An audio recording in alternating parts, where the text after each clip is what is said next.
sitting here with Maura. This clip that we're going to show you here today is just a basic guide to teach your dog how to respect guests when they come into your home. We all have those friends, or maybe you guys are those friends yourself, where you go in somebody's house and the dogs are just all over the place. They're jumping in your face, sit down on the couch and they want to jump on your lap and just get hair all over your clothes. And no matter if you're a dog lover or not, that's just annoying to anybody. So this is just a quick guide to help understand how to maybe control that a little bit better. If you have any further questions after this video, or you'd like me to get more in depth with it, just go ahead and call me at 440-231-2334, or you can always shoot me an email at riderdiecaniines@gmail.com. We're just going to give you a few quick steps here and try and show you how to implement them. So the first one we're going to show you is the first impression, which is the biggest point of this lesson. The first impression sets the foundation for the rest of the lesson. If you can't get your dog to ignore the guest initially, then you should not move on. So once you get to step one, that first impression, being able to put your dog in a sit or stay away from the guest that you're having in your house and not have the dog break it, don't move forward. And if you can do it, make sure you get this right at least 30 times. At least 30 times before you can even think about moving forward. So go ahead, we're gonna show you step one here, and just to give you an idea what that is, and then we'll talk about step two.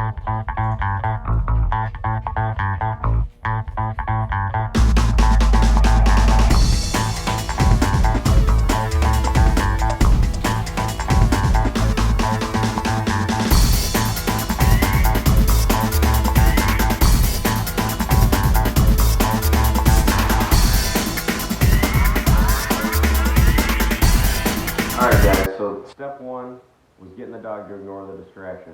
Step two is now giving them a reason to continue this training session. So you guys have heard me talk about this before, and I can't stress it enough. In every single training scenario that there is, the importance of a release command for your dog. So once you stop implementing treats, once you've got the dog to basically have an understanding of what you're asking it to do, now you want to give it a reason to look forward to doing that thing. So at the end of the day, the reason you're doing this is because your dog is all over your house guest. So you're not going to kill that desire to want to go see the person.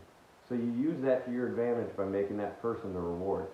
So as long as you have a person that is okay with petting your dog under their terms and willing to help you do this training scenario, you can use that person as a reward. And the release command just gives them something to look forward to, and you can build thresholds off of it. So initially I just wanted you to ignore the distraction, and I gave you a pet and a treat for it. Now we've moved up to the point where you know what I'm asking you to do, and now you're just going to do it because I say so. But at the same time, if you do comply and do what I say, you're going to get something you want out of it, which is a pet from that person. So it encourages the dog to listen because it knows the reward's coming at the end, and we don't want to make these thresholds too long. At first you might want to only make it 30 seconds, and then after the dog does it for 30 seconds, maybe you try a minute and the dog fails. So what do? You go back to where it worked last time. So you start at 30 seconds, next time you just go 40 seconds, and so on, 50 seconds. Go in 10-second increments, 10-second intervals to build your thresholds. It's tedious and it takes a while, guys. But dog training is not magic. It takes repetitions, just like anything else in life. It takes dedication and effort. But it's very easy. It's just a matter of you as an individual, as a dog owner, being able to have the discipline to put into the dog. So watch step two. You can see the body language of the dog will start to relax a lot more once he knows that he's actually getting to see this person, and that he knows that he's doing the right things to please me. So go ahead and check this out.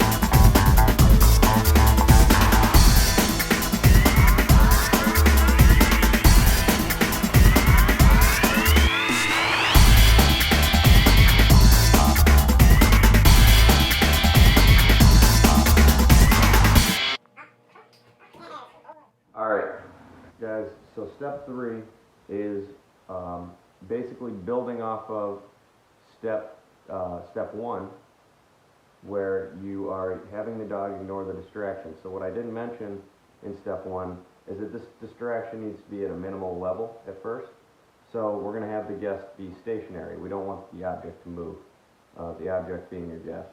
You don't want the guest to move, because at this point your dog doesn't have a great understanding yet of this impulse control. Obviously that's why you're doing it.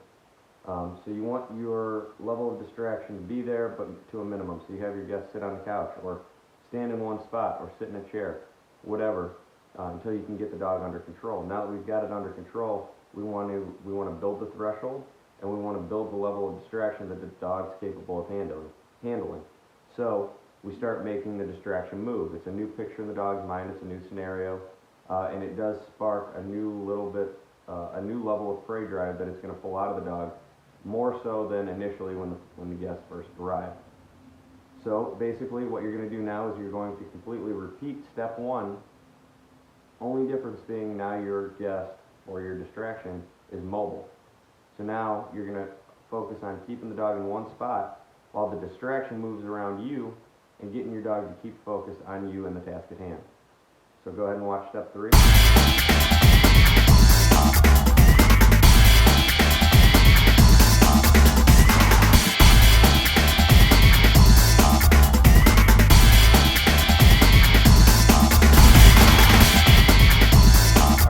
So this is step 4. This is transition handling. Now you're not going to get everybody to be able to cooperate with this. Not everybody that comes into your house wants to turn their visit into a dog training session. I get that, but unfortunately these are the kind of things you have to do at some point if you want it to work. You can't just expect results without putting in the effort, and sometimes it just takes, getting certain people over to your house to be able to help you do this. You can't do everything alone. The transition handling is teaching the dog at a very basic level to respect that individual, because you want your dog to realize it's still at the bottom of the food chain. As much as we love our dogs, as much as we bond with our dogs and they bring us so much joy, there has to be a hierarchy in your relationship with the dog, and you have to let the dog know that everyone that you allow into your house is above that dog on the food chain. And that, please don't associate that with negativity. It is the way it has to be to maintain a healthy relationship. So what we're doing here is we're transitioning the leash from me to the guest. And I'm not immediately removing myself. We're not going into it head on. We're teaching the dog that it needs to listen to everybody. No matter who it is, no matter what the command is, it needs to listen to everybody. So what we do here is we just take the guest and we do a basic heel leash walk, loose leash walk around the house to get him comfortable while she's giving verbal commands. And then slowly what I do is I remove myself from the picture and do a total transition. Give her total control of the leash, and it's done at a speed where both her and the dog comfortably, gradually get into it. So neither of them are being brought out of their comfort zones, and it's a real easy transition. And now at this point, what you've accomplished is when people come in, the dog is now understanding that it is to ignore the distraction until you give it the reward, which now it knows it has that to look forward to as a release command. And after that, now the dog understands that when somebody in your house tells your dog to go away, the dog knows to go away. And when they want to see the dog, they know that they just have to call the dog to them, and the dog will happily come to them. So now you don't have to worry about you're going to barbecue for your friends and you're worried about the dog jumping all over them. You don't have to worry about that kind of stuff anymore, because now you know while you're out cooking or doing whatever, throw whatever activity you want into there. You know in your house, your guests aren't being pestered and annoyed by your dogs, because you know that they have control to an extent. They can tell your dog when to come to them and when to go away. And it helps build a healthy relationship. It starts helping the dogs not see everyone around as a threat, and it also starts letting them know that not everyone that comes into the house on the other side of the coin is just there to see them throw a circus when they walk in the house. So this is just a healthy way to teach your dog to interact with house guests. I hope these tips and tricks help. If you guys have any questions, like I said, go ahead and call me, text me, 440-231-2334. If you want to email me, you can email me at rideordiecanines@gmail.com. Also, if you guys haven't checked out the website, go check out rideordiecanines.com or the Facebook page, Ride or Die Canines LLC on Facebook. All you got to do, it's a closed group, but all you got to do is request to join, and we will add you in. And then you can go ahead and see all of our productions, all of the great owners we got out there taking care of our dogs.